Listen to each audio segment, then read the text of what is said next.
And now, Jabroni Studios, in association with Big Herm Productions, is proud to present to you, recording from an undisclosed location in Oakdale, Connecticut. It's Chris Burns. It's Chris Lynch. This is Dysfunction Junction. Coming at you live from the basement of the Alamo. We had our big adventure. We've taken our big holiday. Welcome to our playhouse. Here's what we want you to do. We want you to sit back, get in cherry, say hi to Cowboy Curtis, go Meka Leka high with John B over here, and say to yourself, welcome to Dysfunction Junction. Fuck yeah. Fuck yeah. My name is Chris Burns. With me, as always, is my main man, Cherry. Chris Lynch. Yo. And, of course, producer extraordinaire, the man with no hair, and the man who less than 24 hours ago gained himself a brand new title. Please welcome Grandpa Big Herm, Michael P.S. Herman. What is up, everybody? Thank you. Congratulations, my friend. Yeah, I didn't really do much. I just, I didn't have much in on that. I'm just there. I was just there at the right time, Just at the right time. It's kind of like, the here's the cat that worried the rat that ate the malt that lay in the house of Jack built. You had the dick that impregnated the chick that created the dude that impregnated the other chick that created this brand new little life, your granddaughter. I'm not going to say her name. You guys don't need to know who we're talking about because, frankly, I worry about some of you people out there. You're not stable in the head. So Herm's granddaughter will forever. He's talking to the three of us. Exactly. And I'm gonna say to you guys out there, that baby will now forever on this show until Herm okays it or until the parents of the baby okay it will be known as Baby X. That's right. So congratulations, Gramps, on Baby X. Thank you. Did you get a chance to talk to your boy? I did a little. Mama and baby are doing all right. He's doing okay. Everybody's good. Everybody's healthy. So yeah. Beautiful thing, my man. Beautiful thing. I always thought you'd be the first one to of the guys garner some grandbabies. So congratulations. You have you fulfilled my prophecy. Thank you. Thank you very much. How much did you win? A baby. Awesome. It's not like it comes with a cash prize. Oh, you're a grandfather? Here's $50,000. You get a grandchild. You get a grandchild. You get a grandbaby. It comes with a fucking bill. That's what it comes with. Yeah, but the best part is you don't have to spend dime one. Bill. Hashtag not my baby. Herm, you look a little shiny tonight. Is it? Yeah, tell us more. Have they? Yeah, please go ahead, Lynch. Yeah, they are. They're working on the air conditioning system right now. Yes, they're trying to get the house down. They're working on it. You know what you could do? You can play some of that fine music you were playing earlier to motivate them, as we'll talk about topic number 1. So hit that beautiful button.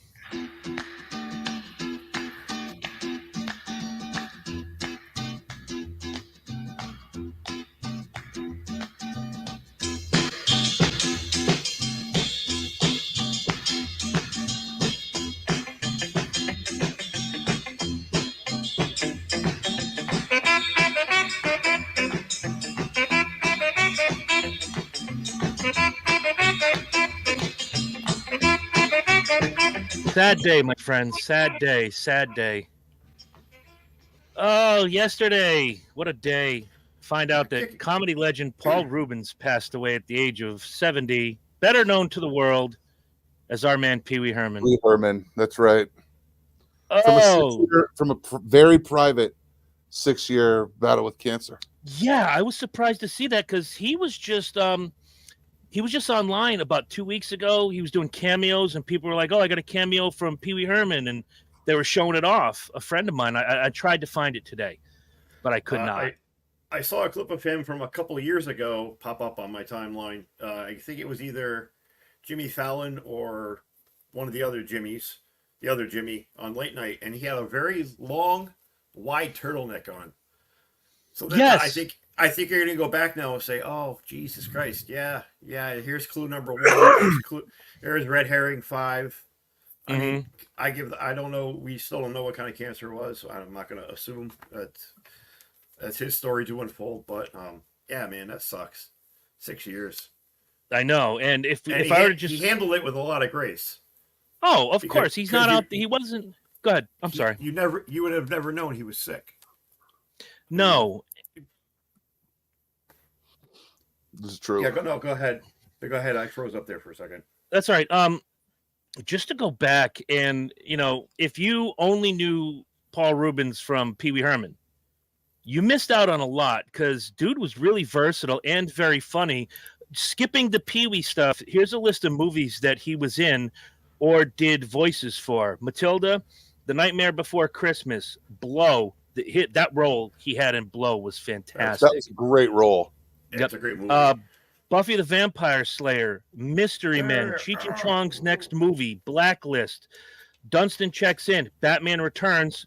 For bonus, who was he in Batman Returns? I don't remember. He was Oswald Cobblepot's father who threw him into the river. Oh, that's right. That's right. You know how long since I've seen that movie? Also in the Blues Brothers. Yes, I was just about to read that one off. Yes. The I'm Sorry guy in Nice Dreams. I'm sorry. I'm not sorry. Let's see. Life During Wartime, Meatballs 2. He was in Cocaine Bear. You guys remember that? Yeah. Accidental Love. He played on a couple episodes of Murphy Brown. List goes on and on. If you've not seen any of the other work other than Pee Wee Herman, I suggest going out and minimally watching Blow. Great role in that film. Absolutely great. Yeah, and if you want something really good, I would suggest you try and find the Pee Wee's Playhouse on HBO, 1981. The specials. With him and Hammy wearing the shoe mirrors. They were adults. They were adult-based humor with a lot of innuendo, nothing super crazy bad. Definitely a better version, a little heavier version of his Pee Wee's Playhouse that I really enjoyed. Definitely good for the adults. And the last Pee Wee movie, which was Pee Wee's Big Holiday, I actually enjoyed that. It was fun. It was cute. I mean, it wasn't great. It wasn't. You're never gonna live up to Pee Wee's Big Adventure. I'm sorry. That's the penultimate Pee Wee movie. But it was cute. I thought I was entertained for an hour and a half. Mm-hmm. I'm still a fan, and I have it on DVD of his Christmas special with Charo. Yes. Of course, it's got to have Charo. Yes. Yep. But Mike threw me a challenge, and I'm going to accept the challenge before we talk a little bit more about Pee Wee Herman. I have a secret word for the day. Now, you know what happens when you hear the secret word of the day. Everybody screams. That's right. So the word of the day is woke. Woke. So when you hear this used in a sentence today, boys and girls, you scream real loud. I will remind you. In fact, Herm, if you want to put it on the crawler at the bottom at some point, that the word of the day is woke and to follow directions accordingly. It sure does beat FKB. Yes, sir. That's on Wednesdays. Yes, But sir. yeah, wow. I didn't know Pee Wee Herman wasn't like a real dude. I thought it was like, much like Captain Kangaroo. When you're young, you just think these people are who they are. Yeah, Captain Kangaroo was always Captain Kangaroo. But the exception to that rule was Fred Rogers. Obviously, Fred Rogers was going to be Fred Rogers no matter what he did. Yeah. But Pee Wee Herman, I thought, was like, this is the actual dude. And I remember, I think it was the Blues Brothers where I first saw him outside of the Pee Wee character. And just how, if you're over the age of 35, and sometimes even younger, because they did try to make a comeback. They reran the episodes on one of the networks of Pee Wee's Playhouse. Cultural icon. Think about it. We just played Tequila, which might get us a copyright strike. But if it does, fuck them. Probably not with as old as that is. It might be. Yeah, you're right. It might beat the. Eminent Domain. There you go. And also my favorite karaoke song. Tequila. Eminent Domain. No, Tequila. It's the Oh, okay. easiest song. Yeah, Very you can easy. be drunker. You can be on tequila and sing Tequila. That's You right. gotta say it. You gotta say it at the right time. So That's it. And they give you the 5, 4, 3, 2, 1 tequila. tequila. Yes, they do. Yes, they do. All you have to do is say it. The rest of the bar is going to sing it for you. That's right. You don't have to do jack shit. You just stand there with a microphone in your hand, Everybody else will scream it. right? But yeah, cultural icon. There's not a whole lot of people who, when this came out, this news, I just went to Facebook after I had read the news, and just to watch people, major news stations, obviously, but normal people, just having a say about Pee Wee Herman. And it was interesting the age range too, that he affected, because like you said, there was a kind of a renaissance of his stuff in the 2020s, and I think he had started doing more things because he knew his time was limited. Mm-hmm. So he was out there. He did a it's with Anthony Anderson. It's where to tell the truth. Okay. He was playing a character, it's supposed to be, I'm a plumber, but he was in such character and just minimal makeup, you couldn't tell it was him. And then when he stood up and he like dropped the character, you're like, oh fuck, it's Paul Reubens, fucking Pee Wee Herman. He was a really, really, really good actor. I think below he should have at least been nominated for a fucking award for that movie. Hell of a performance. He was incredible in that movie. But, he started out as, this experimental dark comedy, like Mike said, quasi-adult. That was my first exposure, was 1981. My dad taped the special, and we watched it together. We both thought it was fucking hilarious. Weird, but hilarious. Yeah. And you got the... Go ahead. And then when he went to CBS television, morning television, if you had seen the original show, you appreciated what they were showing on Saturday morning television a little bit more, because you know how far it could have been pushed. See, I was the guy in reverse. I saw the show first, and then somebody's like, my dad has this VHS. It's Pee-wee. We should watch it. Not thinking it was going to be blue comedy.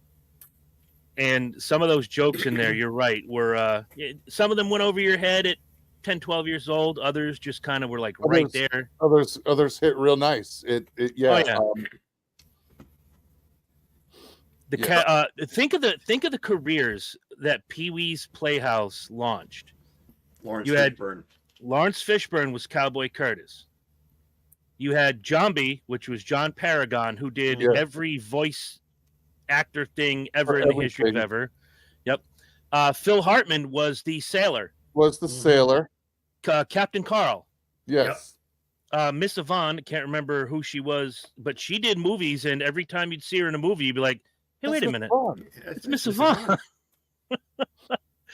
And as kids, and now that we're adults, you see certain people from your child. I just went and saw Oppenheimer last night, and I'll tell you more about it in a few minutes. But one of the guys in the movie was like one of the Joker's psycho henchmen from The Dark Knight. That movie's 15 years old, but I'm like, that physicist, that's the psycho henchman from The Dark Knight. Yep. I don't think I've seen him in shit else except The Dark Knight and now Oppenheimer. And now he's in Chris Nolan's batting crew. That movie had a lot of the same actors. Well, that movie had 3 people from the Batman family. Cillian Murphy, who played J. Robert Oppenheimer, Matthew Modine, and whatever this guy's name was, pointy nose psycho dude. Yeah, I know you're talking about. Yeah, if I read his name, I don't think I looked it up earlier. I'm not even going to try it. Like Dalvin Dingus or something like that. You keep my dingus out of this. But again, Pee Wee Herman and that show launched a bunch of nobodies. If you'd have told somebody today, here, I want to show you this, and they see Cowboy Curtis in his purple vest and his pink shirt and the bright white hat and the fringy everything, and say, that guy is the guy you just watched in a different movie, motherfuck this and punching people in the face and playing a tough guy, they think you were crazy. Oh, and don't forget the Jerry curl mullet. Mm-hmm. The best. the best. And people nowadays can point to their, well, we have this. It's culturally exciting. It's not going to have the staying power that a Pee-wee's Playhouse did. It's not going to have the staying power that a Mr. Rogers did. I don't think somebody's going to make a Bluey movie in 30 years, but they sure are making Mr. Rogers and, the Pee-wee resurgence and that warm bath of nostalgia, the stuff that we loved in the 70s and 80s. I just watched an entire documentary on fucking He-Man. And it's like number 2 streaming on Peacock right now. Peacock. And I'm like, a fucking He-Man documentary. And the docs are coming. They have to. Well, especially with as private as he was going down and, ultimately losing his battle yesterday. Who would you want to see in a Pee-wee documentary? Because I can name a couple, but I want to throw it around the table. If they make a Pee-wee documentary, who should be sitting on the chair front and center talking about Pee-wee? You're talking about in the documentary? Yes. Chris Lynch presents the documentary of Pee-wee Herman. Coming in a theater near you. Not me, the movie. Or Pee-wee. We'll get to that too. Yeah. It's tough because he influenced a lot of comedians that you probably wouldn't even think of. Like I know he was a big influence on Jim Parsons from Big Bang Theory. Mm-hmm. But you got like Emo Phillips came up around the same time. They were kind of like the same sphere of really oddball, weird fucking comedy. Mm-hmm. Like Emo Phillips was like king of the non sequitur and just really retarded things like, when my mom said when I was born, they broke the mold. Some of it grew back. And that's the punchline. Yeah. The only Emo Phillips joke, the only joke I ever liked of his was he said, I was walking down the street and something caught my eye and it dragged it 15 feet. Yeah. I'm like, wow. And cerebral comedy. And I think you say Pee-wee Herman is cerebral, people don't think you're crazy, but that stage show was made you think. Mm-hmm. I mean, because it's kind of poking fun at the children's shows that our parents grew up on. And with a whole bunch of adult humor. Oh yeah. And then, like I said, watching the show after that, his syndicated show, it makes you appreciate exactly what the joke is here. He's making fun of Saturday morning television, and he's got a hit show for making fun of it. I think it's kind of cool. That whole I'm gonna jab fun at the hand that feeds me. But he got away with it because it appealed to kids too. Right. The bright colors and the talking chair and Cowboy Curtis and all that shit. If you can name me the three members of the puppet band, you win the day. I can't remember. It's in the song. Dirty Dog, Cool Cat, and Chicky Baby. There you go. The puppet band. The puppet band. He had a couple of talking fish and a genie who made a wish. We'll get happy at Pee-wee's Playhouse. Beautiful. Yeah, I would actually, if it were me making the documentary, I'd get one of the comedians that he came up with that they did work together and they made fun of each other too. Andrew Dice Clay, I would definitely sit in a chair and talk to him about. That'd be a really cool perspective to get because, like you said, they came up together at the same time. Mm-hmm. Two totally different genres of comedy. And working the same circuits. Yeah, and filling up clubs and arenas. Yeah. At one point. And then I would get, I think, the last surviving member of the Playhouse, Lawrence Fishburne. Yeah. Mm-hmm. Yeah, maybe. What did that do for your career? And maybe the girl from the movie, Daly. What the hell's her first name? Elizabeth Daly. Is she still alive? Yeah, she's still got a career. She keeps under. She's like behind the scenes production bullshit. I think she. I'm gonna find. I think she does voiceover too. Oh, okay, that makes sense. She goes by E.G. Daly. Yep, and she's in everything for voiceover. She is still alive. Yeah. All right, and she was hot back then. How old is? Ooh, That's a recent picture too. She looks damn good for 61 years old. Yeah, she kept good care of herself. Wow. Unlike yeah, she Tommy Pickles. She does the Powerpuff Girls. Yeah. Babe Pig in the Powerpuff City. Girls. Wow. Wow. And in what movie did she portray a singer?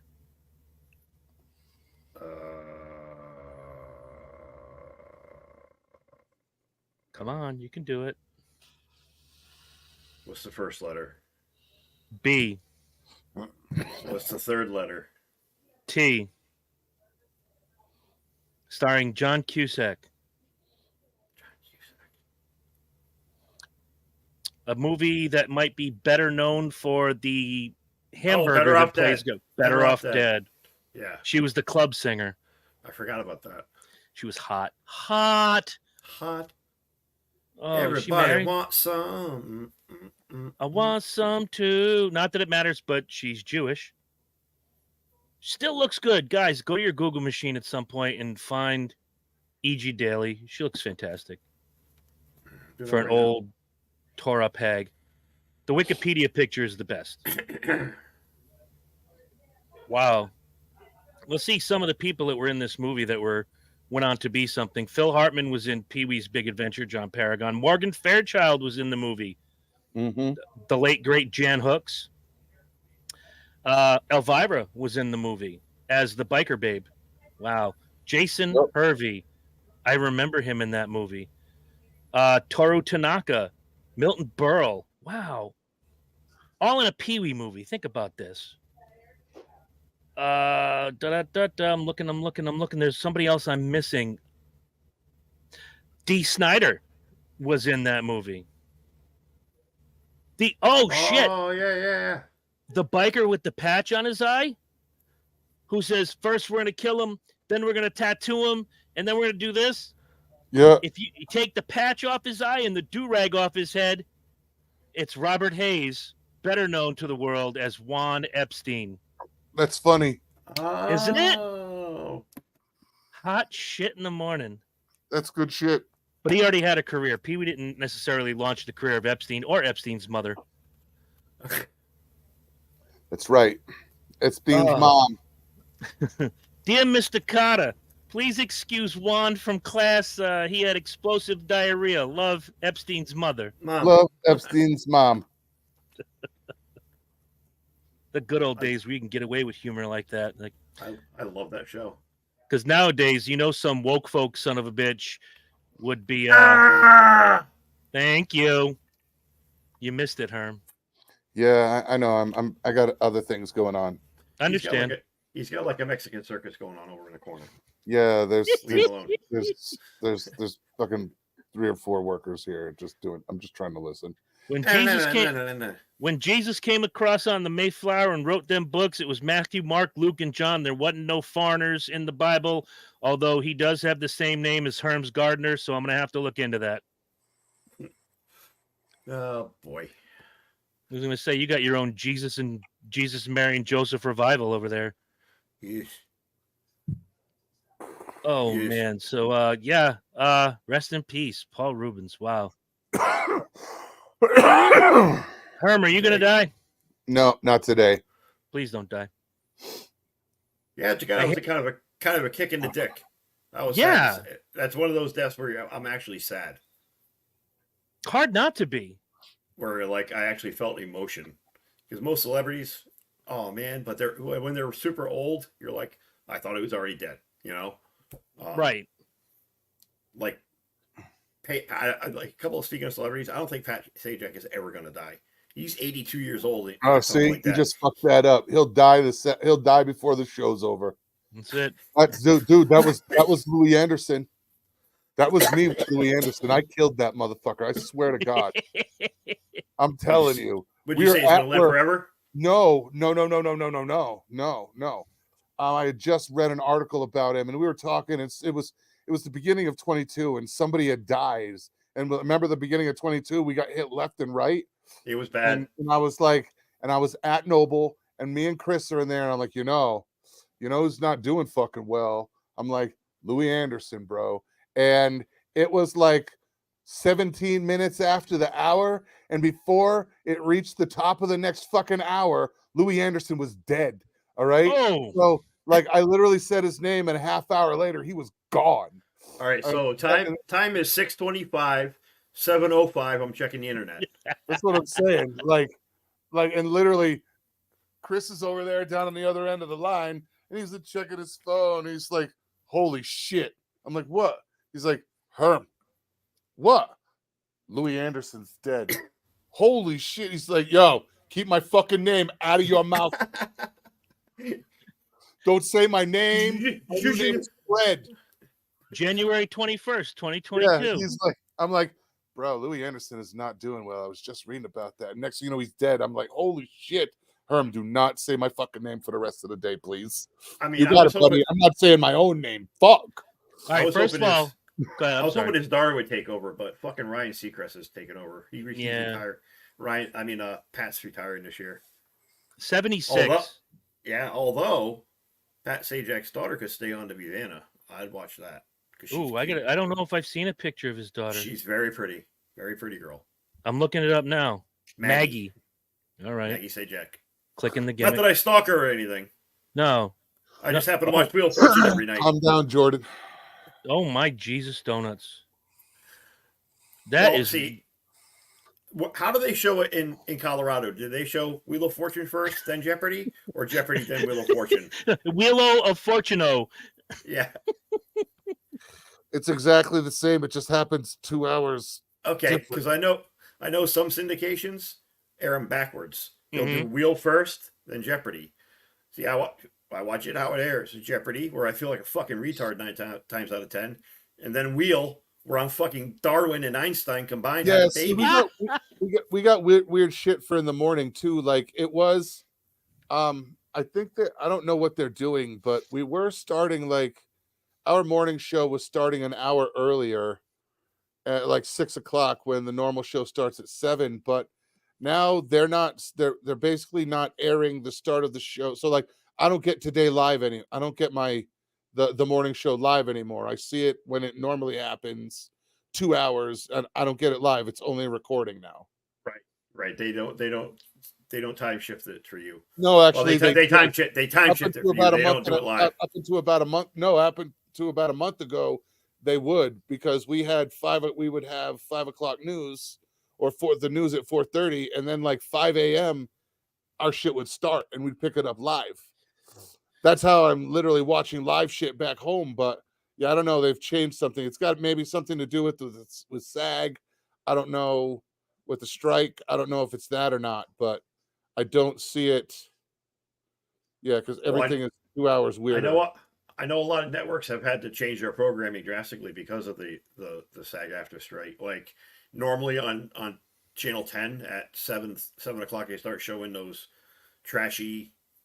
Channel 30 usually starts showing like entertainment television or whatever the fuck it is. Entertainment Tonight. They're doing another hour block of their news because the writer's strike, they can't produce new content. Right. Nobody's got new content right now. So the problem is everybody's starting to get pissed because, well, I'm not getting pissed. My thing is I pay, there's a few shows on HBO that I like. I like watching Bill Maher. I like watching John Oliver. There's a couple of other shows that I like there.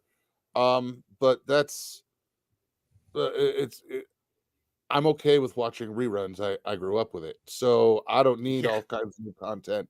I'll just go back and watch shit from 1980 like it's brand new again. Yeah, because I've since forgotten. Speaking of forgotten. We watched Jack Reacher Saturday night. I swore up and down to Megan we watched that movie. I got to the end and I'm like, I do not remember watching this movie. Man, I think we watched the sequel. Or the second one. The first one. The very first one in 2012.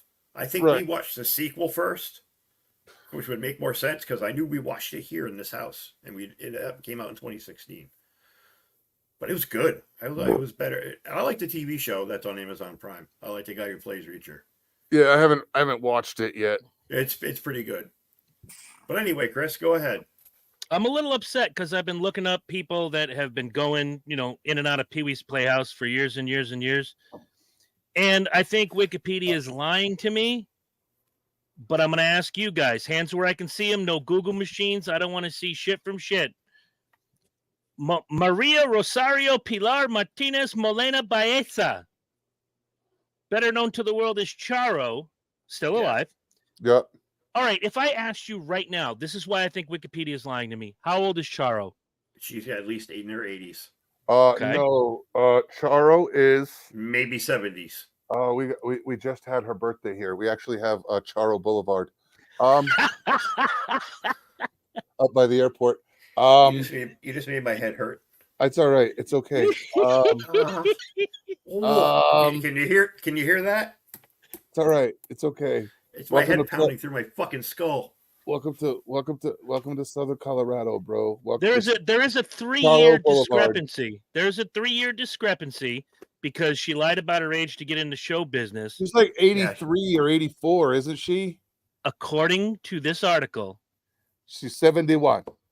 She is either 72. Bullshit. Or she's 65. No, she's definitely not 65 because that would mean she's young. That would mean she's younger than my mom, and Charo is older than my mom.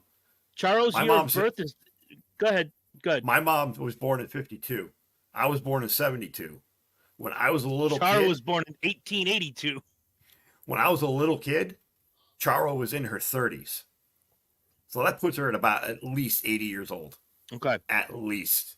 Because I know she was like 14 when she tried breaking into showbiz because she's one of the very underrated guitarists. She's a Spanish. She was a Weinstein girl.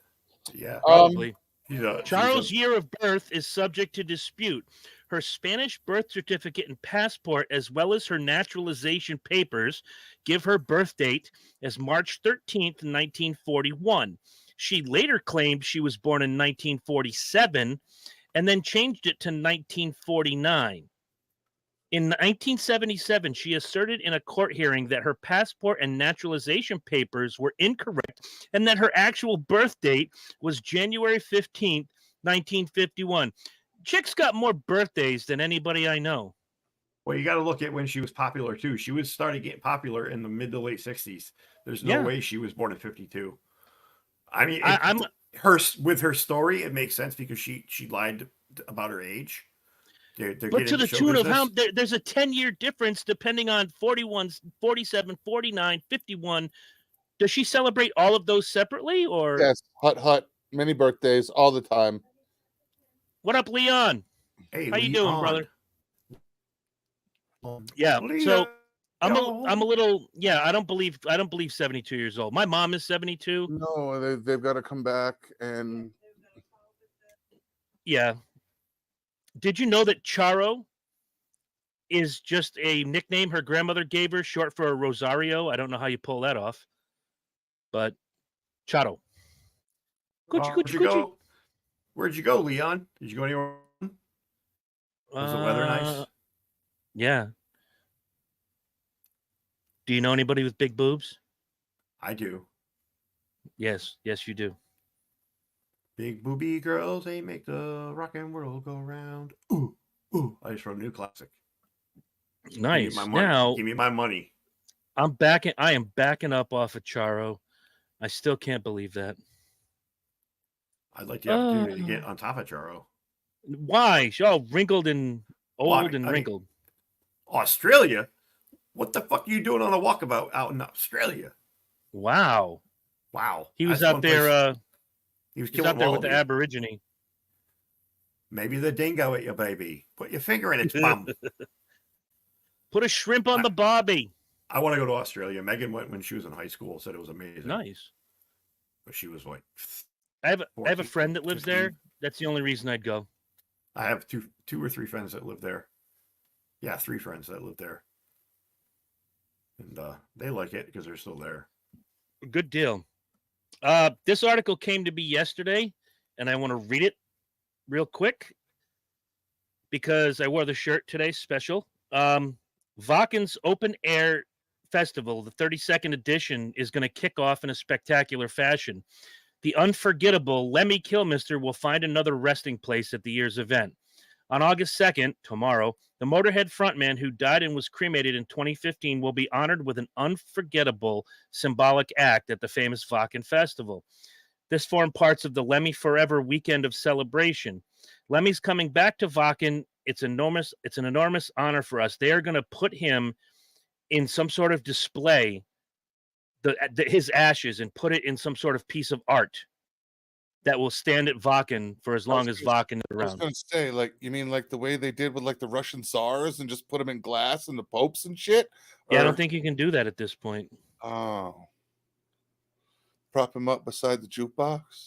Nope, they're going to put him in some sort of piece of art. All right. Wow. Incorporate his ashes into it? All right. So, good on Lem. That's right. Yeah, Liam was there for a military trip, but it was Oh, wintry. well, yeah. It was a chilly 80 to 85. Yes, my nephew is in Korea for a military trip.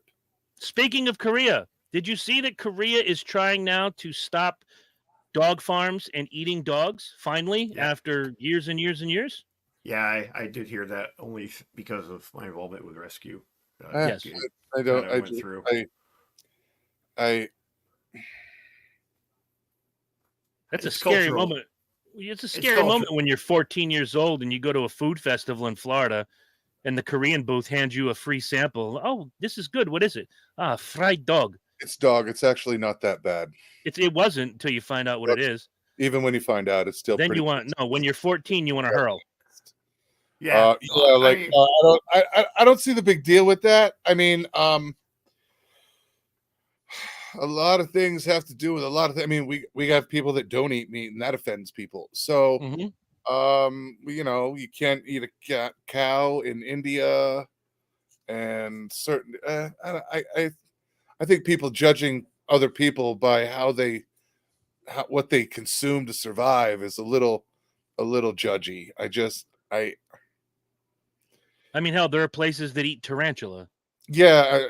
I mean, scorpions, they're all delicious and shit. It's cultural custom. I mean, I'm not trying to argue the geopolitics of food. Nor am I. I just thought you it know was what an I mean? interesting story. Look, here we like dogs. Okay, we kind of like dogs here. They like them there too, but with ketchup and mustard. You know, but on a burger with a bun and cheese, that's fine too. And bacon. You know, it's a pig and a dog. It's great. I just don't see the big deal. I think that's a very American thing to look I don't down disagree. to look down on people because of the way they eat. Oh, I'm not looking down. I just thought it was No, interesting. not you at all. I think it's a very American thing to be like judgy about what other people eat. But bitch, have you seen the? Excuse me, sweetheart. Have you seen the nutritional facts on that fucking Whopper you just plowed?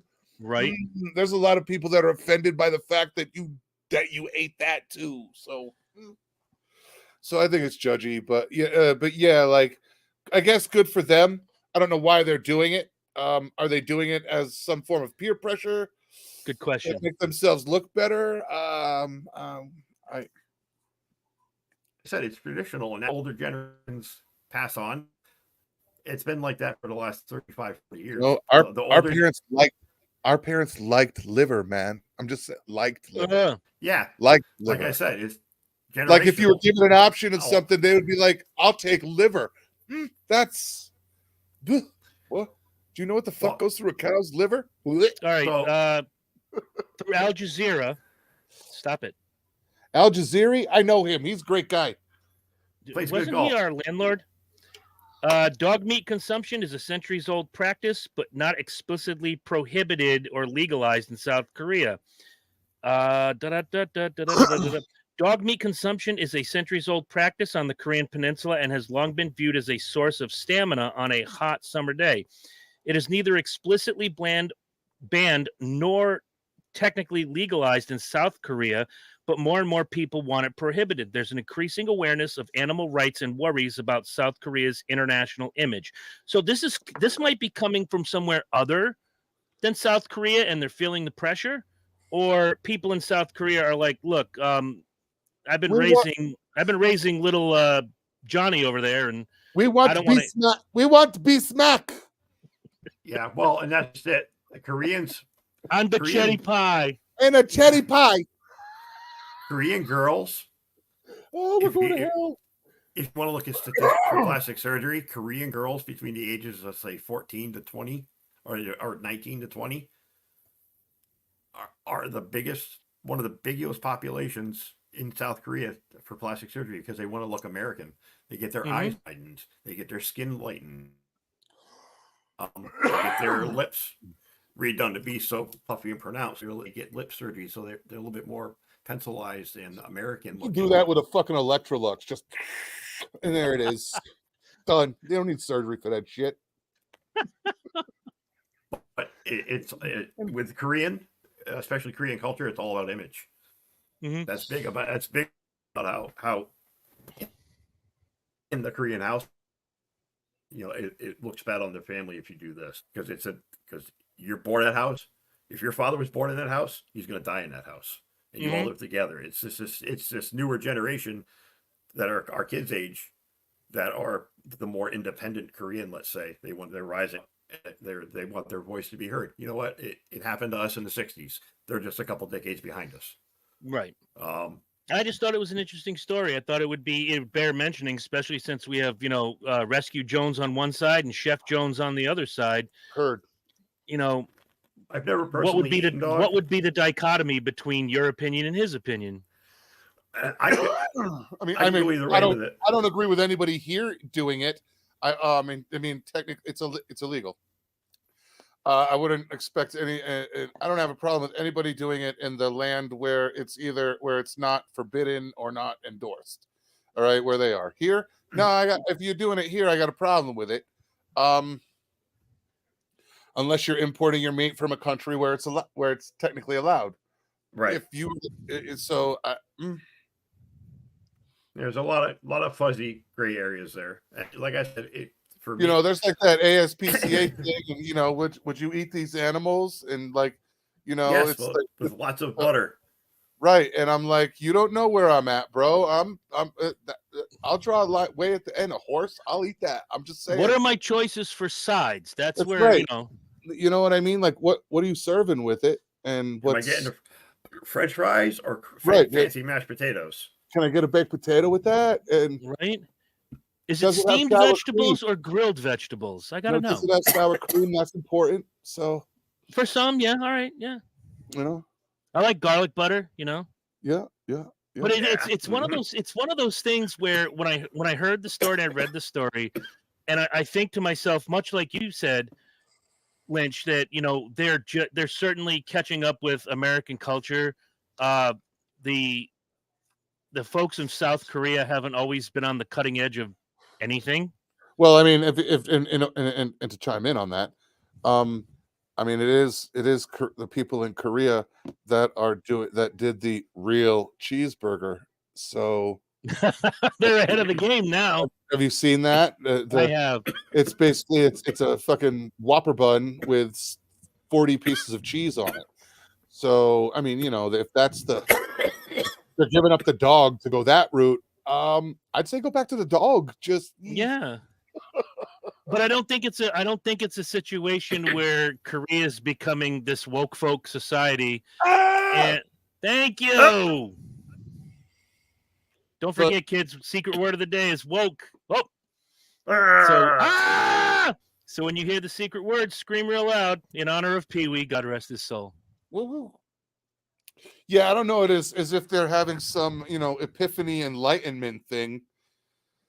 I'm wondering if it's just the taste of, I mean, our mothers back in the 70s put everything on the fucking planet in Jell-O. That's true. Like olives and lunch meat and weird fucking shit in Jell-O and gelatin. So, Justin, what's going on, buddy? Times changed, so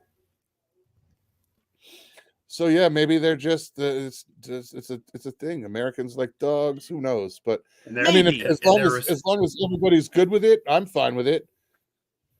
It doesn't really affect me. Yeah. All right. Hey, look, I just wanted to throw it out there. Yeah. It's like, You know, throw it up the flagpole, see who salutes. Yeah. Programming note just for you guys out there who may or may not want some extra entertainment this week. Sunday night, 8 p.m. Eastern Time. It will be me and my old writing buddy, Jonathan Beck. Us, the old Wrestling Online guys, are getting back together for the first time live, and we will be reviewing SummerSlam. Getting ready for Saturday. I'm going to another concert. Let me know which one you're going to, and if you're going to be protesting outside because it's Jason Aldean. SummerSlam goes off Saturday, August 5th. Your main event, the reigning defending Universal Champion Roman Reigns takes on his cousin Jey Uso for the championship. A lot of other good stuff going on. I don't really follow wrestling as much as I used to, but I watch the big shows, and this is one of my favorites every year. So Jonathan and I wanted to do something special. So we're going to review SummerSlam like we used to in the old days, except in the old days, we would write about it. And it would go up on a website. Now you're going to see both our ugly mugs Sunday night, 8 p.m. Eastern, right here on Dysfunction Junction page. And if you want to join in on the conversation, watch SummerSlam. If you pull a Lynch and join in and have nothing to say, we will shave half his beard off. doesn't matter what happens. Probably not. I don't really have a good side. You don't have a good side? No. Actually, Oh, I could give you the old Dutch Mantel. Shave your chin and just leave the big bushy sides. There was a guy at the concert last night that had that. Speaking of concerts. Yes, talk about your concert. When Herm comes back, I'll talk about the movie. So you and I were both out last night, just not together. Yeah. I was in Massachusetts at Fenway Park. My wife and I went to see Pink. She was a little disappointed in the seat. She didn't realize the stands on the third side have. We didn't see any of Pink's aerial work from from our seat. We had to rely on the monitors. I would never go to see another musical act at Fenway ever. The sound was terrible. Really? I've always heard great things about. Well, unless you're on the floor right in front of them, it is Echo Jones all through the whole place, and it sounds like shit. Very disappointed in that. When she came on, of course, the opening acts aren't usually as they don't crank up the volume. For the first opening act was One Love. Second opening act was Benatar and Greg Girardo, which actually really, really good. Pat Benatar still kicks ass and rocks the socks off the floor. It's really good. The problem is if it's a song you didn't know you were saying, really follow along on the. So most of his new album, which I haven't heard, I don't know the songs. But that being said, I didn't pay a couple $100 to spend the afternoon at Fenway for a fucking karaoke festival with every motherfucker around me singing at the top of their lungs. All right. Oh, cool come on, man. That's the best part of a concert. Nah, man, I go to a concert, I want to hear them perform it. Yeah, it's cool for like a couple songs here and there, but every fucking song. And if you wondered where any of the lesbians were in the tri-state area, they were all there at the Pink show. A third of them, lipstick, beautiful. Holy shit, beautiful. A third, plain Jane. The other third, built like fucking fire hydrants. Yikes. Yeah. And all around us and behind us, we were so far back in the grandstand on the third base side. We were the last row before the walkway behind us. And the entire fucking show, they're back there, yapping. I didn't want to be that guy. I didn't want to be that guy and turn around and go, I didn't pay to listen to you fucking talk. Wow. Well, at least did you at least have a semi-okay time? Good night out with the wife. So that's always successful no matter what you're doing. Well, I just found out through I really, really, really like Pink. I like the Pink too. John back. Yeah. Sorry guys, I had to go write a stupidly large fucking check. Yeah. You can write that shit out to Chris Burns Sock Drawer Foundation. Holy fucking Christ. I really like her, so I would. Megan mentioned, do you want to try to see her again in November? I'm like, yeah, if we can actually see her, Yeah, that'd be great. I'd love See, to see that show. a spot like Fenway Park is not really conducive to concerts, like you said, unless you're on the field, because the overhangs go way low. Yankees, the new Yankee nightmare. Stadium. First tier is fine. Oh, First yeah. tier is fine. Everything else above that, the second set of stands underneath, toast, because you're fucked. Because you, especially on the far end, you're not seeing anything going on in the middle of that field. Justin just came in with the George Strait show is Little Big Town and Chris Stapleton as the openers. Nice. Both good bands. It's going to be a month. I get 2 concerts this month. One I just found out about 2 days ago from a mutual friend of all of ours, Miss Jen Edwards. Oh. Who reached out to me and says, I've got these comp tickets to a show this week, and I know how much you love her. Would you like to go? So I'll be at Volbeat and Hailstorm on Thursday night with Derek the Undertaker. Very nice. Because very nice. He's also getting tickets, so we're trying to make sure that for John and Jorge's wedding gift, they get to see the show. And of course, in just 18 days, I will be seeing Ghost for the first time.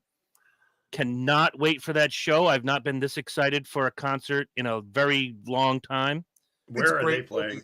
Demi Moore is awesome in that. I'm waiting for him to come out and do the Clay. That, to me, that's going to be the highlight of the show. Where are they playing? Mansfield, the old Great Woods. Yeah, cool. Whatever it's called now, the Tampax Center or whatever the fuck. Yeah, it's always great. It's always going to be Great Woods. It's always going to be Great Woods. And in Hartford, it's always going to be the Meadows. It used to be the Tweeter Center. Yeah, well, they can tweeter my tweeter. Diddle my tweeter? What? Diddle my tweeter. Yeah, I'm going to do some shows this winter. I'll do shows this winter. I'm not doing shows in the fucking summer here. Sorry. Oh, there? No, I would not. I do not give a fuck who's playing at Red Rocks. I'm not. God could perform there. I'll watch it on PBS. God died in 2015, and we just talked about him. Like I totally plan on it. Like next year in the spring, totally want to hit some of those early spring, early summer, or late spring I'd love to go see a show at Red Rocks. Oh, and you'd have to send some live video too. I want to go to I want to go to the Broadmoor in Springs. There's been some fucking amazing bands that have played there. I got really good access to good shows. Like big shows come through fucking Denver, you know what I mean? Like, oh, Justin, nice venue. Justin says his concert's going to be at Raymond James in Tampa. Nice. Now, for all of you that are watching, and those of you that are watching later, these two jamokes are not allowed to answer this question. Only you guys in the peanut gallery have a chance to answer this question. Who would win in a wrestling match, Lemmy or God? No, you're not allowed to answer. Only the folks in the chat. And the first one to answer will get all of our thanks because it's summer. I'm not doing gift cards. We'll get a deluxe Red Fox VHS collector set. Comedy in a brown paper bag. That was one of the greatest. Yeah, speaking of great, go ahead, please. We're doing concerts this year instead of travel. We nice. We're spending the same amount of money, but we're spreading it out throughout the entire year, which is cool. Yeah. Leon, great answer, but incorrect. Incorrect. Go ahead. Yeah. But we're doing concerts. I mean, we're gonna go see Big Fluffy. We're gonna see Bert Kreischer. There's another music show we're gonna see soon. That reminds me, I have to watch that fucking movie. The Machine. Oh, Bert Kreischer. I have to watch that. Just because Mark Hamill plays his fucking father. Yes. That'll be on my list too. Luke Skywalker is now playing grandpas. So right.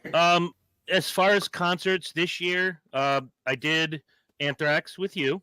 Yep. Lynch. I got, obviously Volbeat coming up. I've got Ghost coming up. The only one that I would want to see, and the tickets are ridiculously expensive, although one of my favorite people said, if I can get tickets, it's yours. You pay me back in increments. December 2nd, Madison Square Garden, the last ever touring Kiss show. But I've seen the show. Unless they add something new and exciting, I don't think I want to go. And then, you're going to have the people out there going, but Chris, it's Kiss. Justin comes in with God. Justin, I'm sorry. That is incorrect. It's a trick question. Why is it a trick question? Lemmy is God. That's right. That's right. Go watch the movie Airheads. You'll figure it out. You'll figure it out. But thank you, both of you, for answering, even though you're both incorrect. Yeah. I've seen too many of these farewell jaunts. Motley Crue, farewell. This band, farewell. How much did I blow on Ozzy back in '92 for him to come back 3 years later? And I was pissed. No more tours, my ass. The album's great, but no more. No. I did it with the first Kiss farewell tour, and now it's their second and end of the road. And look, you want to come back and do one-offs, that's fine, but this last show better impress, because I don't want to spend $2,000 for a concert. No, I can't think of anybody currently that I would pay that. Fluffy's doing an open air concert at the Colorado State Fair this year. That means I'll be able to sit out on the porch and listen to him. There you go. See, you got it like Chad's got, or Chad, our friend Chad, used to have it in Noblesville. When I went out and went to Chad's house, end of the night, my girlfriend and his wife are inside doing the girly chit chat, get to know each other a bit. Chad says, come sit out on the porch. So he sat out on the porch, and I forget who it was. I think it was Travis Tritt was playing the Indiana State Fair right down the street. Yeah, that was me last year, like hanging out, and REO Speedwagon is fucking down there rocking. Like, hold on, Justin paid $300. Is that $300 for all three? Because that's a fair price. $100 is fine for a concert. I've spent worse, but $2,000. I understand it's Madison Square Garden. I understand it's the last gig of their touring life, or so they say. Look, they're in their 70s now. There's no way they can keep going. But going back to your point, to sit and have the fairgrounds, and Chad had the fairgrounds in Noblesville, and he said, yeah, I sat out here last week and listened to Kiss. Here, I'm searching through. This will be a nice one to listen to from the back porch. It'll just be it's great. It's Little John. Little John's doing a concert down there. Ooh, yeah. Here we go. All of the Cougars will be going on Sunday, September 3rd. Pat Benatar. Nice. Here we go. Ladies' Night, December. Keith Sweat, Stephanie Mills, Surface. Oh dear God. So we got some good shit. Oh dear God. and that's just what's down here. That doesn't include the memorial hall where they do all the concerts. Like Theo Vaughn was there a month and a half ago. They've got some great comedians that come through here. So yeah. I love that. It's funny, it wasn't until I interviewed some of these guys that, and Mark Slaughter being the one that comes to mind. He just likes getting out and playing music, and the guys go out, him and Dana and Zoltan, and I forget the other guy's name. I met them all, and they're all nice guys. But interviewing Mark, he's like, you go to a state fair, it's a captive audience. You're immediately going to have, 3,500 people waiting to see you. Right. Nobody's leaving just because you're playing. Nobody's going to leave because they don't like the band. It's just right. And there are those that go to the fair just because you're playing. Concert. Yeah. And he goes, we make a ton on merch. They're having a great time. Yeah, sure. A lot of them are liquored up to the gills, but okay, there's money still spends the same. Right. And he says it's no different than being an opening act when you're in a 20,000 seat hall and only 3,000 people are there to see you, or you're at, say, I forget what fair they did back in the day. Was it Woodstock, Lynch? I think so. And he said, and they're all there singing. They're all singing your songs. What's the difference? It's still fun. He gets his rocks off. Yeah. You get to see some great stuff, they're great venues. Yep. And ask Lynch, when we went and saw Anthrax, I'd only seen Anthrax twice in an arena. Once opening for Kiss back in 1832, and in February with Lynch. It felt weird because I've spent since 1992 till Lynch and I went to the arena seeing Anthrax in 2,000 seat theaters. I was going to say small theaters, like right. The kind where they hit that guitar riff and your ribs break. Yeah. They open the show and you're pummeled by sound and it sounds amazing. And you break your glasses in the pit, and then 2 weeks later you have a heart attack, and that was me. But yeah, I mean, but to see them in an arena, you're like, okay, I remember this vibe, but it didn't feel the same. Like we were in seats. We weren't standing and fighting for our lives and right in the pit. And that's more the feel at a fair or at like the Big E. It's open air, it's floor only, it's how concerts used to be. Mm-hmm. And like you said, 3,000 people at a state fair or open air concert, 3,000 people opening for who the fuck else? Some other schmuck. You're riding on their dime. I mean, would I rather see 3,000 is 3,000. You're gonna make the same amount of money whether you're playing Woodstock or whether you're playing Great Woods. If you're a band at the Woodstock Fair, that's a bought show. You're making your money no matter what. They paid for you to be there. Right. They paid for you to be there. It has, if nobody comes to the fair that day, you still make your ching. Yep. Whether you draw 3 or 33 people, 3,000 people, or 30,000. Playing for 3 old ladies in the front at the front just by themselves. It doesn't matter. There is no sales pressure. I'll tell you a funny story real quick, and Jim Lollemere can back this up. We went and saw Winger at the Webster Theater. Excited as hell. The album they put out was really good. Excited to see Winger.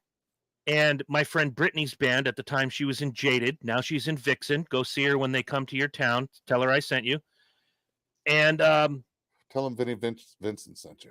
No, nobody. We are not going to talk about Vinnie Vincent. Vinnie Vincent. That's a Mark Slaughter story. Lynch, you remember that story?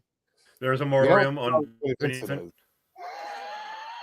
Okay, so when I interviewed Mark Slaughter, I had a Vinnie Vincent question. He goes, I have to tell you this story first. I said, okay. He says, we went on the Hot in the Shade tour back in 1990. Fresh out of the VVI, Slaughter's up and running. Mike was the one that introduced me to Slaughter, actually. So props to you, Herm. And backstage, we're all sitting around talking, and here comes Gene, and he sits down. He's like, very happy to have you on the tour. This is going to be a great tour. I just have one request. There'll be no talk of Vinnie Vincent while we're on this tour. We're here to have a good time, and yada, yada, yada. And the guys are like, okay, sure. No talk about Vinnie Vincent. Half hour later, we're at the buffet table. Half hour my ass. 5 minutes later, Gene comes back. They're shooting the shit again. He goes, if there's one thing about Vinnie Vincent is he shoots himself in the foot every time. And I really like him. And he's like, we didn't say a word. Gene brought up Vinnie Vincent. And this would happen like every couple of days. Guys, I'm sorry, but I broke my own rule. There'll be no talk of Vinnie Vincent. And he would do it all over again.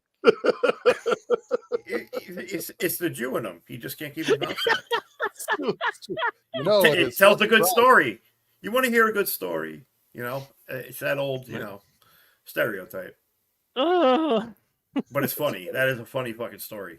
Yeah, it is. And the way he does it, and Mark Slaughter does voiceovers for commercials and cartoons and shit like that. Right. He does a spot. Him and Craig Gass do the best Gene Simmons impressions. Yeah, they do.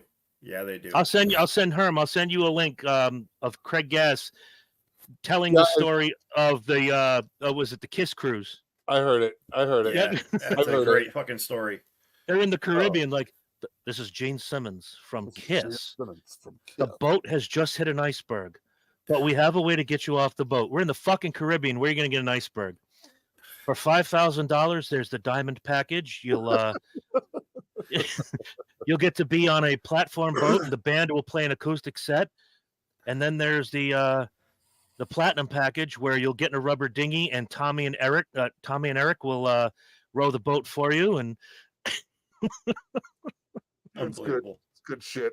Speaking of Jews, when you guys get a chance, I don't care if you go to the theater, I don't care if you wait for your streaming service.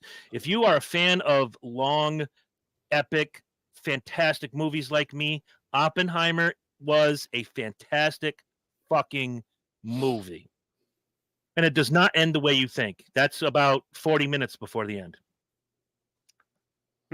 But obviously, Christopher Nolan, who I think he's batting 800 when it comes to movies. For every 8 films he does, he has 2 stinkers. This was not one of them. The story was told great. First 20 minutes kind of dragged a little bit. You're kind of getting your feet wet in the story. I was going to say they've got to set you up to some degree. They can't just jam it in. They got to spit on it a little. Oh yeah, that first 20 minutes, they're lubing it up, and then about minute 21 until the next 2 hours and 45 minutes, you're getting bombarded with information, story, weaving in story that comes in later. They really did. I said to my friend, they did it Pulp Fiction style. Yeah. Where while they're telling one story, here comes this other story that comes on later, but you're going to get the story now. And then here's this other piece that fits in, but you're not quite sure where until it all comes to pass. And that last 40 minutes after the bomb explodes, that's when all hell breaks loose and you get all of that story blended into one. I have not been this thrilled going to see a movie in the theater for a while. Yes, I went and saw The Room with my friend Alicia, wherever you are. Hello. But that was more like, that was a curiosity piece. This was something I wanted to see. I'm glad I got to see Mark. Oh, hey, Denny, let's get some food, huh? You tear me apart, Lisa. Yeah, Lisa. You tear me apart. I fucking hate movies. So you've seen that movie? He's frozen, but I'm going to say did he die? He froze up. I'm gonna guess because he's hitting all the lines. There you are. You've seen that movie? Yes. I saw it when it first came out. Wow. I rented the VHS because it was a big thing on the Kevin Smith forums. You gotta watch this movie, The Room. But go into it. Just go with it and don't just finish it. And that's exactly what I was told. You're like, an hour 45 minutes goes by and you're like, what the fuck did I just watch? And then you watch it again. And then you keep watching it because you start laughing at the bad shit that it's just so bad. It's great to watch. I got all the jokes right away. Thank God. And the jokes, meaning when they made the movie, I don't think it was meant to be a joke, but no, it's a joke. And I got the jokes right away. Of course, seeing it on the 20th anniversary, the people knew when certain things, you say, oh, hey, Denny. I mean, how many scenes is this kid in? Oh, hi, Mark. Oh, hi, Mark. Oh, by the way, if you've never picked this up before, Alicia pointed this out to me. In the beginning, when the mother points out she has breast cancer, it's never talked about again. No, that's it. It's just, that's it. Her storyline ends right there. Yeah, and she says it like, hey, I'm going to go down to Cumberland Farms and pick up a coffee. Oh, this, that. And by the way, I have breast cancer. That's it. Okay, let's plan the wedding. Wait, what? You just dropped the hugest bomb. Have you seen the movie with what's his nuts there? Playing Tommy Wiseau. Yeah, the Disaster Artist. Franco. No, I have not yet. It's available on Amazon. I just have to pay for it. Yeah, it's worth a watch. Find it free. Don't pay for it. Find it free if you can. I'll probably YouTube the shit out of that. I may have it on Blu-ray. I don't know. If you do, I'll give it to you. Thank you. Appreciate it. I'll loan it to you. Yeah, I'll give it to you. Been wanting to see it. I haven't picked up a physical Blu-ray and put it in a Blu-ray player in probably 3 years. Probably a reason for that. Yeah, everything's streaming, bro. I never owned one. Never needed one. No, I had an Xbox. I was late to the stream. I can't see for shit. What good is all that clarity going to do when I'm fucking blind? So it doesn't matter. They can make it in 8,000 fucking DPI. I still only see 480. Fuck it. All right. Yeah, I was late to the streaming thing. This is so much clearer for me to see blurry. Yeah. This blurriness is so much clearer than normal. Before we talk about Stevie Wonder and his eye problems too much, if you've read the book American Prometheus, you basically know everything you need to know about this movie. And I read American Prometheus years ago. So, and I'm sure with the success of the film, American Prometheus will come back into print. Pick it up. It's a great read. But this movie was fantastic. I can't say enough good things about it. I don't want to get too deep in the weeds and tell you the ins and the outs. You know, it's about the bomb. Good news. Yeah. But I've heard nothing but good things about it. The thing that worried me was the running time, because unless it's The Godfather or Scarface or any Nolan film ever made, you know, a 3-hour movie's a lot. Well, it's just like if you watch Inception, it's 2 hours and 45 minutes, but it doesn't feel like it. No. Because that's the magic of making a long movie that's good. And he does it every time. Some people don't like Interstellar. I really like Interstellar. I think it's a great movie. It's a love story, and it's a tragic love story. But even like that's considered one of his bad movies. It's still a fantastic fucking film. I call it passable. It's not a home run, but hey, a double is a double, man. For me, it's a triple. I mean, it's not quite the home run that Inception was, or The Dark Knight Rises, or Memento. Memento is one of his first movies, and it is a fan-fucking-tastic fucking movie. If I own the DVD set that it plays it in chronological order. Nice. It's a completely different movie. All right. Completely different movie. There's another. I don't know why. I'll let you borrow. Speaking of things, we've been talking about, and then we'll shit on Bud Light because we're talking about movies and we talked about music. Raise your hand, panel, if you've ever met Gene Simmons. Raise your hand if you ever met Gene Simmons in a movie theater buying popcorn in Lisbon, Connecticut. Right here, folks. Right fucking here. Now, I don't remember what movie it was, but Kiss was playing at Mohegan Sun. It was in August of 2010, 2011? Yeah. 2010, 2011. We walk into the Lisbon Landing movie theater. Day after the show. Megan's like elbowing me. And I'm just looking at all the lobby cards. I'm like, what?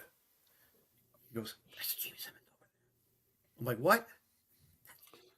I said, stop fucking whispering and speak. She goes, that's Gene Simmons. That's Gene Simmons over there. I'm like, no way. And I look. No, it's just another big Jew with an afro. It's not. He turns to the side. He's got this, I want to say like 8-year-old with him. He was taking the kid to see whatever kid movie was out. She was about 15 at the time. I was like, not that I'm clocking her or anything. Not that you're stalking her. I'm like, holy fuck, it is Gene Simmons.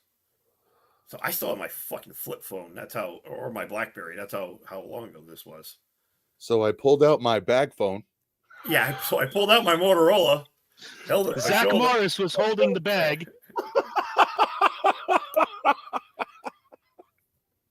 And as he turns around, he sees me with my phone in my hand. He goes, "Make it quick." I'm like, "Thank you, Mr. Simmons." Click. Enjoy your movie. Thank you very much. Have a good day. And that's it.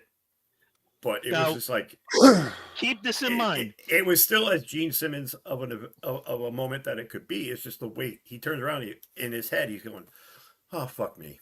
I can't even go to the movies. I can't even go to the fucking movies."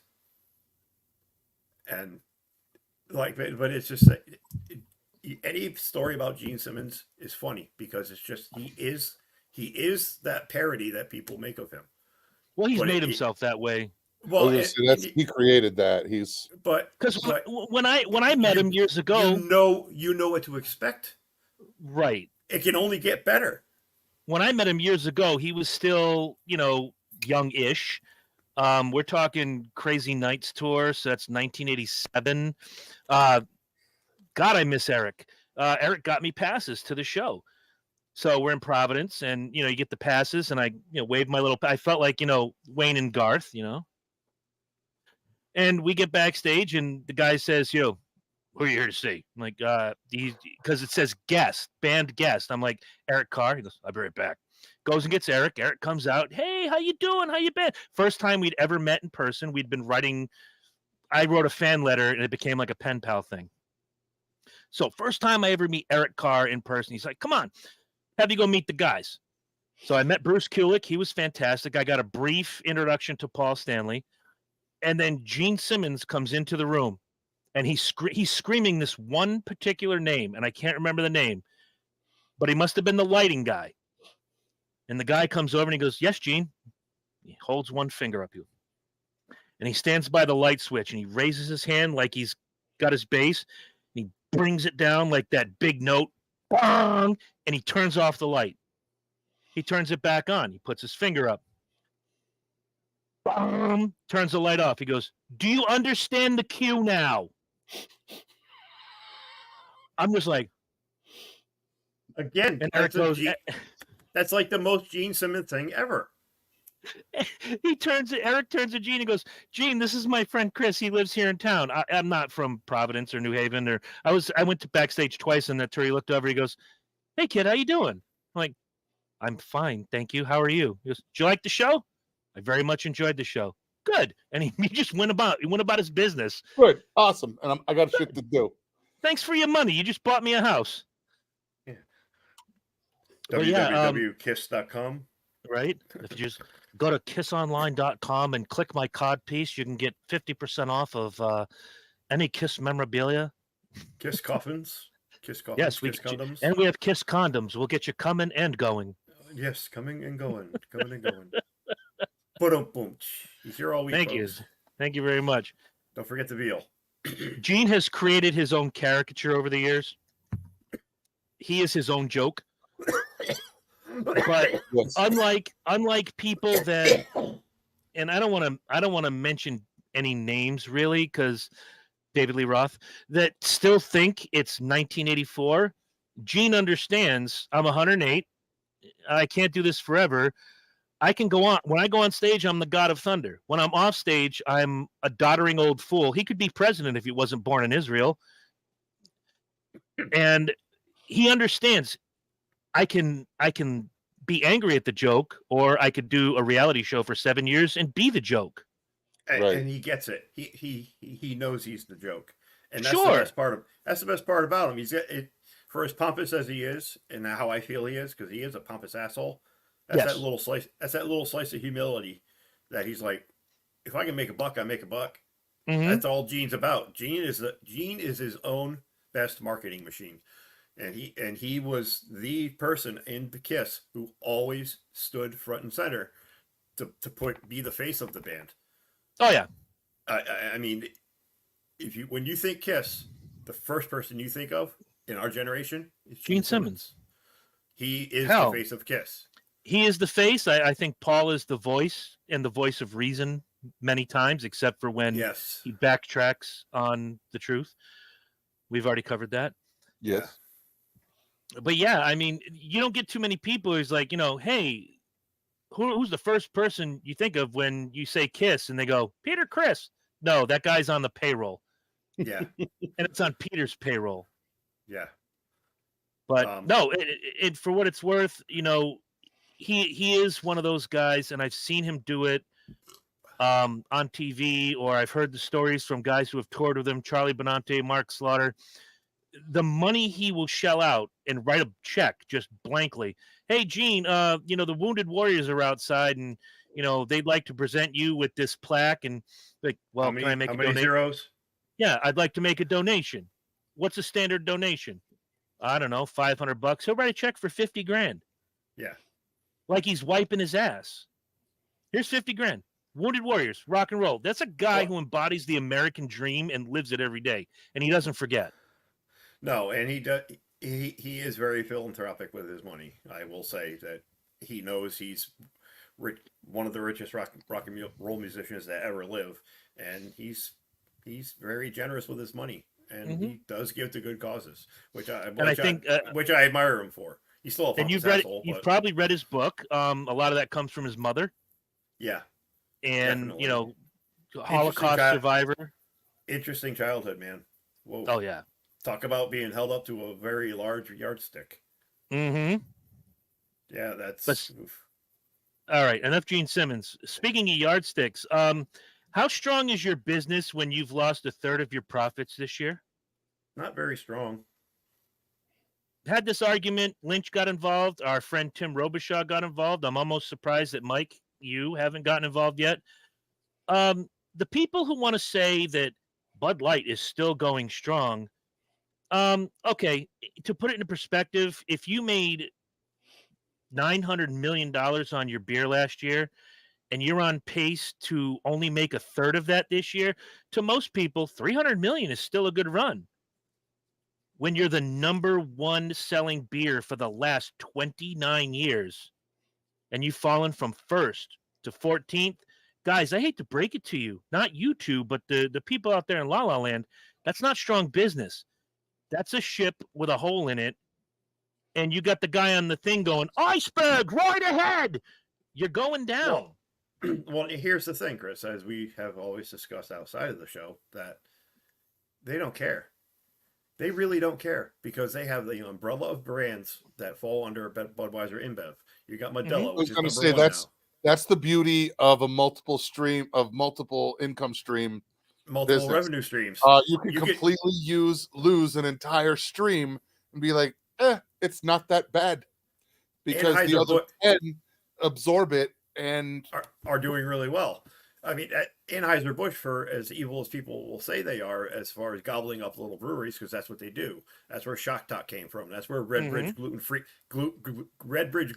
one of the first gluten-free beers, was a microbrew out of the Northeast. They bought the rights to that. Yeah, but that's because most of those microbrews don't have the funding to put their shit out and make real money with it. Thomas Hooker was acquired by InBev Budweiser. So it took a lot of little guys in the Northeast and even as far down as like Delaware Valley, it put their name on the shelf. Budweiser has a huge pocketbook. They can buy that shelf space. They don't have a problem introducing new product. You're a little pissy at Pollyanna from Preston, Connecticut with a little brew house in his barn. You're not getting on the shelf. You don't have the money. You don't have the capital. So Budweiser can stand to lose, go from first to 14th on Bud Light. They have Modelo. They have their flagship Budweiser. They have Shock Top. They have Land Shark. You name it, it's probably them. They have Busch Beer. And Busch Light Peach, which I have yet to try. I've heard it's gross. I like the apple. I haven't tried the peach, but I do have a Busch Light Peach t-shirt. My buddy brought it back from Pocono. So anyway, yeah, like Mike said, multiple revenue streams. You can take a hit. It's no different than the music. But yeah, it's no different than. But saying it's not a failure, where the fuck where are you living? Because that's $600 million. Oh, and $600 million are out. And to clarify, Modelo ownership varies in the U.S. and outside. Modelo is only owned by Anheuser-Busch InBev in countries outside of the United States. Within the U.S., it is owned by the New York-based beverage conglomerate Constellation Brands. But with special license to have Budweiser distributors stock their shelves. Which is why Levine up here brings all their stuff out. So anybody who's a Budweiser house in Connecticut, because there's a couple of them, Levine being the largest, some parts of the state it's Rogo or Northeast Beverage, but they have they hook up with whoever distributes Budweiser, and that's the deal they made with Red Bridge originally. Then they bought them. That's the deal they made with Shock Top and Blue Moon's Core, Shock Top, and then they bought them. So they gobble up all these little microbrews to give their label a presence, and make the creators a shitload of money on the back end, because that if they buy my brewery, my deal is going to be after X amount of years. I see X amount of percent in perpetuity going in my pocket because I created that. That's what Hooker did. Yeah, I mean, but they got screwed. Hooker got screwed big time. Big time. That was the one that got that failure. But like back to the main point about Light, who cares? Yingling is a better beer. Lynch is frozen. Hello, Meka. Gotcha. There he is. All right. Yingling Light is infinitely better than Budweiser. I don't think Yingling's good. I think it's horrible, and people just drink it because they were told to. Oh, I didn't like it much, but it's better than Budweiser. But then again, drinking Pennzoil 0W20 that I can put in my truck is better than Budweiser. Yeah. Well, my latest urine sample is probably better than Budweiser. I'd take a shot. Yeah. If it's that or Budweiser, I'm choosing Lynchweiser. That's right. Oh, a little squeeze of Lynchweiser in your diet. It's not like Fuzzy Ducky Ale. It's like Fuzzy Lynch Ale. Yeah, for real. Fuzzy baby duck. There you go. I always forget the name of that, but it was so tasty. Yeah, that was a good beer. Yeah, I don't understand where people come from. Like, oh, they're in good shape. One brand loses, they're a third of where they were last year. The key to business is growth. You want to grow that number every year. And for years and years and years, Bud Light went out of their way to put their name on everything that moved. The commercials back in the day, Bud Light presents Real Men of Genius. Some of their Budweiser frogs. Yes, the What's Up guys. I love you, man. Their marketing was spot on. Who was our audience? 18 to 25 college frat boys who can't afford much else, and guys that are, say, 40 to death. And rednecks. Yeah, and rednecks. We go to the race 3 weeks ago in New Hampshire. Everybody's got their cases and their ice, and they're loading their coolers on monsoon day, and then the subsequent non-monsoon day. There was still the huge pyramid of Bud Light untouched. Were some guys going to buy it? Sure, because to them, the controversy doesn't exist, and it doesn't have to. But a lot of people cared. And the one thing about business is, over the years, for years and years and years, don't bring your politics into business. The minute you do, you die. You never saw a beer commercial. It's like, Miller Lite proudly sponsoring Ross Perot in his bid for president. No, you never saw anything like that. But the key to the story is, if you go woke, you go broke. And unfortunately, we have a parade of people now who are showing that I don't want to see politics on my beer. I don't want to see politics on my bacon. My bologna has a first name. It does not have a political affiliation. Nobody gives a shit. Keep it out. Give me the product. Walk away. And Lynch has got his hand up, but he's frozen. We'll wait. Day in and day out in the news. Good. Are we there? We are. I got you. Yeah. All right. And people are so inundated with it day in and day out in the media, in the news. I don't want it on my beer. I don't want it on my cereal. I don't want it in my Cheetos. I just want to have a beer and relax. I don't want to have to think about it. And I think what people were more pissed off about was their lackadaisical attitude about it, and just, oh, no big deal. No big deal. It's our being inclusive.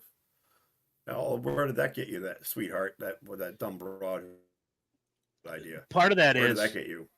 Right. Part of that is, for years, every summer, Miller Lite would put out the bullet bottles with a very famous artist who just happens to be gay.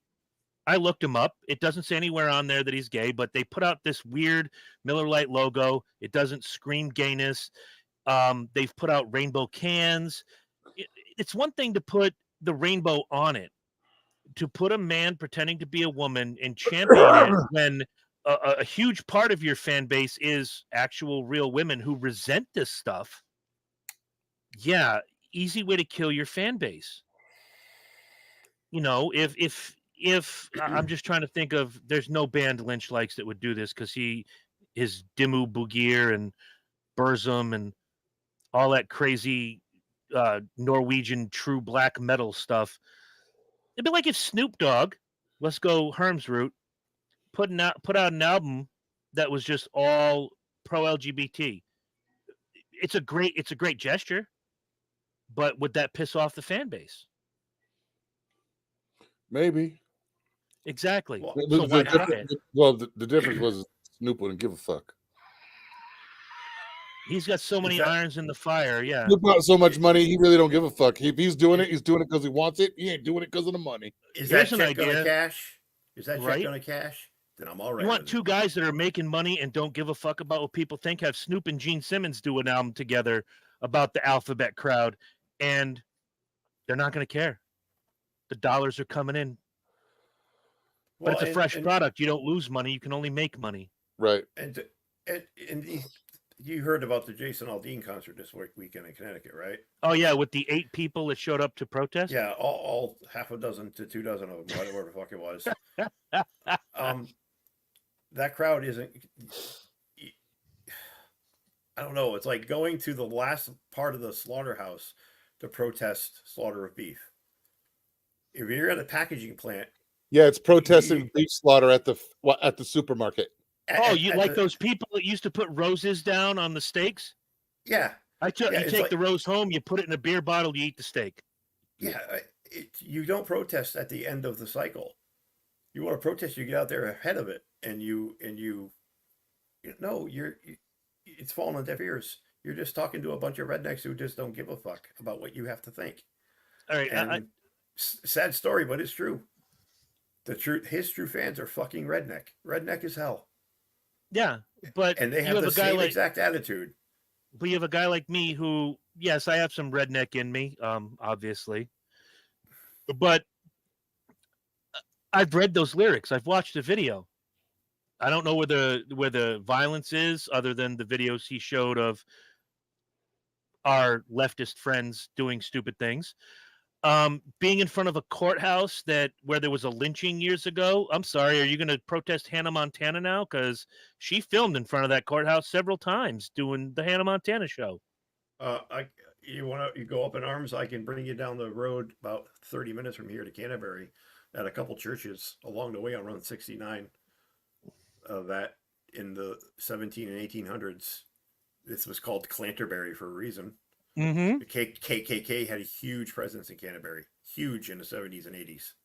No, but you can't tell people that today. But they don't want to. It's history that I want to believe, not the history that's actually proven. Okay, I want to believe that he did that on purpose because he's going to film in front of that because there were lynchings there. Well, I tell you what, motherfucker, they probably lynched more people, if not more people in Canterbury, Connecticut, and other parts of Connecticut than they probably did at that fucking courthouse. Quick story for you before we go. The recent bill in Florida, strangely enough, because Ron DeSantis now is facing the witch hunt, where about teaching slavery, and in the curriculum there are 151 references to slavery just in North America, and the one thing that people are going after is the point that says, some slaves learned skills as a slave that they took with them into freedom, not unlike people who were in the Holocaust, who learned skills to stay alive that they used. One of the biggest tailors in New York, until he died 10, 15 years ago, learned that trade in the camps to stay alive. Because if you were worth something to them, they weren't going to gas you. It can be said for the black folk during slavery. If you got really good at something, they kept you around. They have you teach other people to do it. They're their own entrepreneur, and they didn't even know it. It's not saying that slavery was a good thing, you fucking dummies. It's saying that they made better out of a shitty situation and learned a skill. Where's that mentality now? Fucking gone. You don't have it. You want your hand out. It's a lot like a couple of years ago when the Parental Rights and Education Act, also in Florida, was introduced.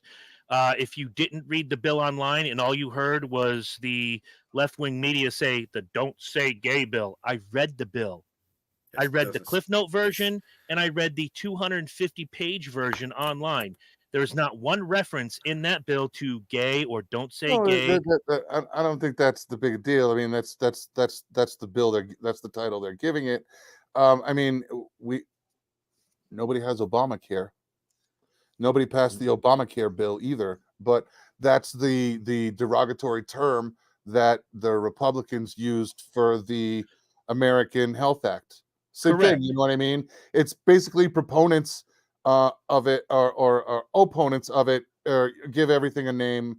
It's the same thing. So it did not say "Don't Say Gay," but it wasn't called, the bill wasn't called Obamacare. So no, but the bill that said, parents have a right to know what their kids are learning in school, to offset certain things that teachers are doing nowadays is different than we're banning the word gay or gay teachings or whatever. No, that's not anywhere in the bill or anywhere in the verbiage herein.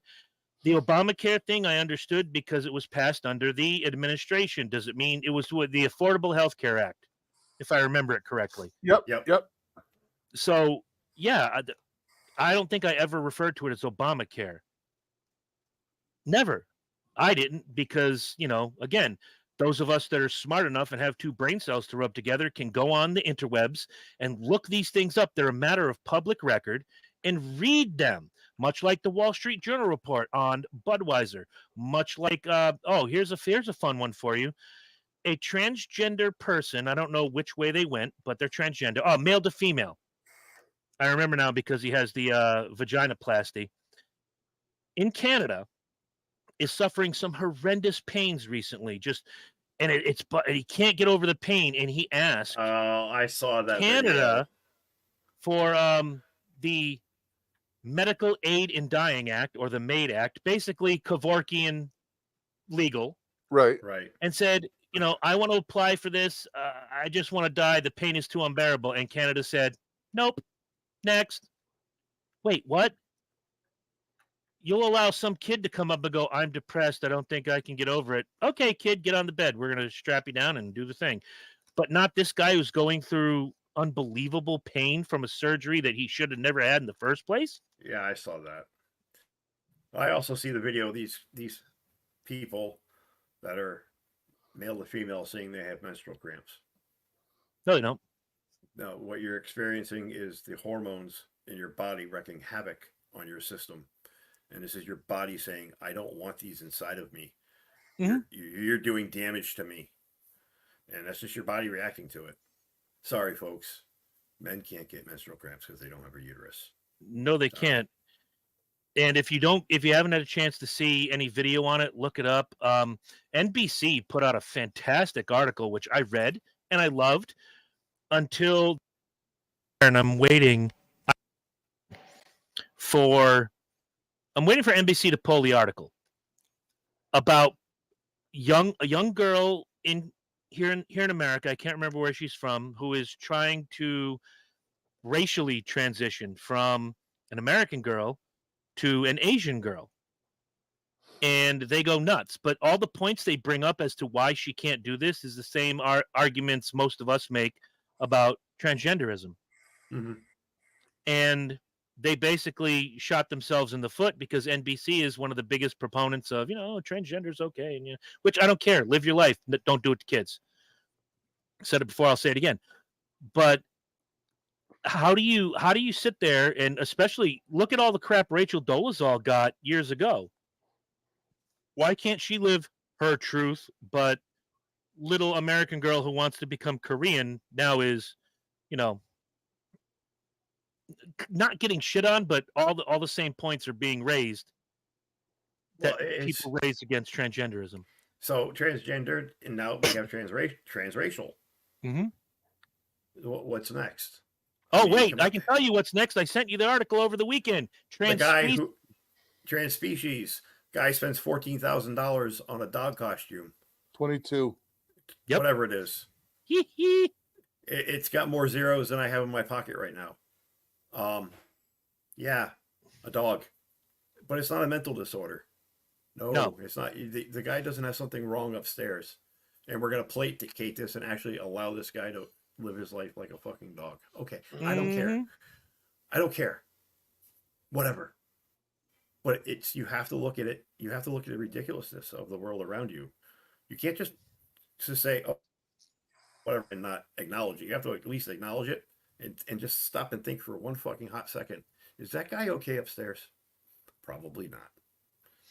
The DSM-5 listed gender dysphoria and gender dysmorphia as a mental illness, which, look, the words mental illness don't have to carry the stigma of you're crazy or you're whacked. Everybody has a mental illness of some sort. It's just we live in a society now where it carries such a stigma that you have to be ultra medicated. People lock the door 3 times. That's a medical illness. That's OCD. It's obsessive. Oh, obsessive compulsive.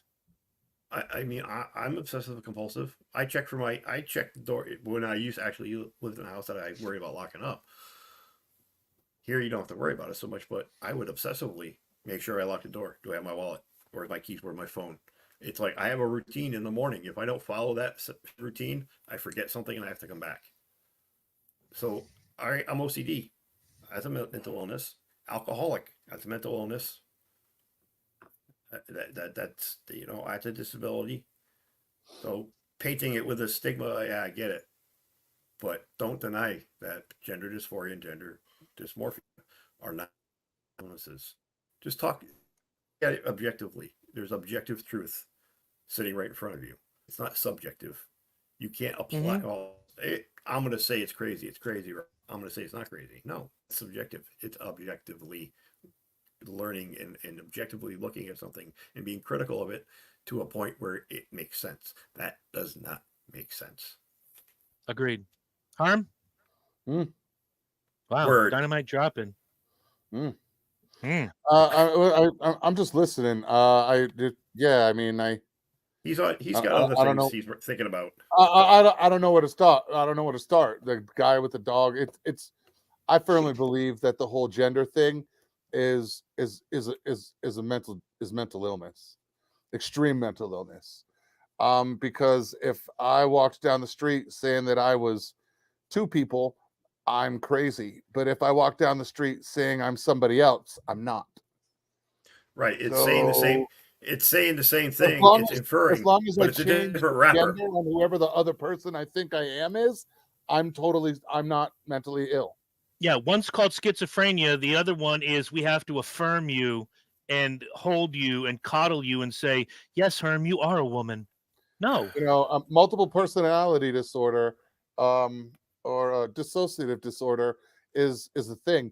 But if I think I'm somebody else that has a different sex organ, I'm completely healthy and fine. I'm not buying it. I'm not buying it, man. Not buying it. No need to. No need to. You can sell it all day long. I'm not buying it. Mm-hmm. What was the old dice joke? Hey, you got some set of balls for a chick. Yo, for a chick, you got some set of balls. Some set of balls. Yes, sir. Oh. A tranny goes into the doctor's office and the doctor says, sir, I've got bad news for you. And the person says, it's ma'am. He says, well, ma'am, you have testicular cancer. Well, ma'am, you have testicular cancer. So there you go. Yeah, ma'am, your nutsack's hanging out of your skirt. I promised you guys some fun this week. Unfortunately, Pee Wee Herman ruined it for everybody. So we had to take a shot at some of our favorite people, which is the woke folk. Thank you. The secret word of the day, which is the secret word of every day. Let's be honest. Also, so we have some note.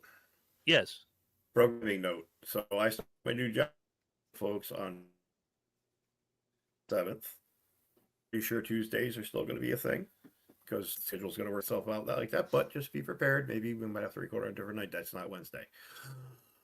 But we already talked about that before the show. But I just want to throw it out there. Do you find folks who actually watch, listen, and contribute? So programming note, keep your eyes peeled. Yep.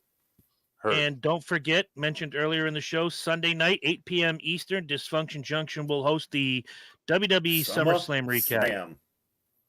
Oh, hey. And Herm got big. I rubbed on it. That's right. I heard that before. I rubbed on Herm and he got big. I was in the other room when it happened.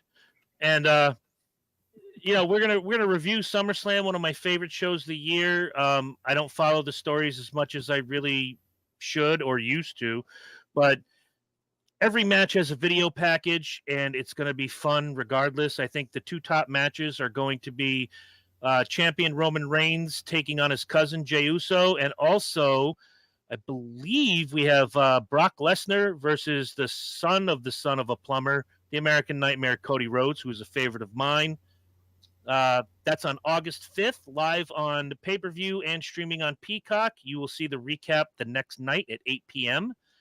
with us, meaning me and Herm. Lynch, if you'd like to watch the show and join us that night, feel free. Absolutely.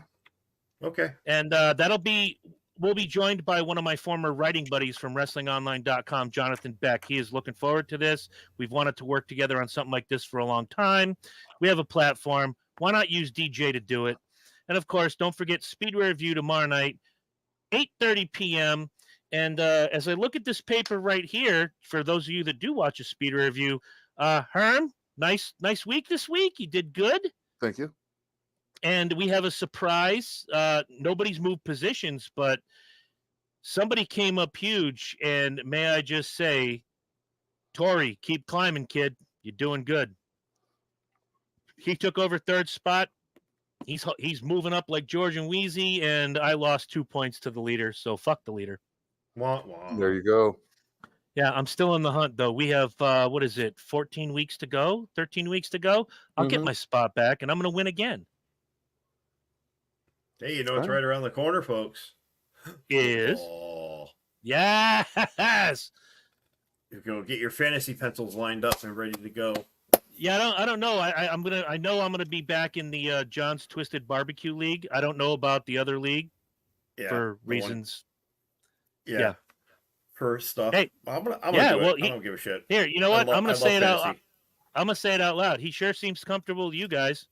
Yeah, well, is what it is, I guess. Real quick, if he still watches this show, hey, who added that person to the chat? Show of hands. There you go. Stop blaming the wrong person. Get your shit straight. You only got about 3 more weeks before I unload both barrels. My shit usually has a hook to it like this. Excellent. Dude, if I twist my butt the right way while I'm doing that, I can get the Dairy Queen loop at the top. Ooh, that's nice. Is there any corn in it? I'll show you on your rug next time I'm there. Oh, awesome. Very nice. I'll put down pillow pads. Time out. Did you get the book and did you read the book? I got the book. I was actually going to lead into this, full transparency. I have not got a chance to really crack into it. We've been busy. This thing with paint kind of spun into a little bit of a tussle. I thought the concert was Saturday, but it was Monday. Because I'm stupid. He's so stupid. Yeah. I'm dumb. But I hear something in the background. There they are. Oh, I thought maybe I farted. No, the dogs have been quiet kids, too. We've got some plans for the next 2 weeks. We're going to try to lighten the load because the last couple weeks have been heavy. And we were going to do something fun this week, but Pee-wee screwed it up for everybody. So Godspeed, Paul Reubens. That's it. Yes. Rest in peace. Pee-wee for life. We'll see you guys next week. Sleep soundly in your beds tonight. Judgment falls up on you at first light. I'm the hand of God. I'm the dark Messiah. I'm the vengeful blood. In the blackest moments of a dying world, what have you become?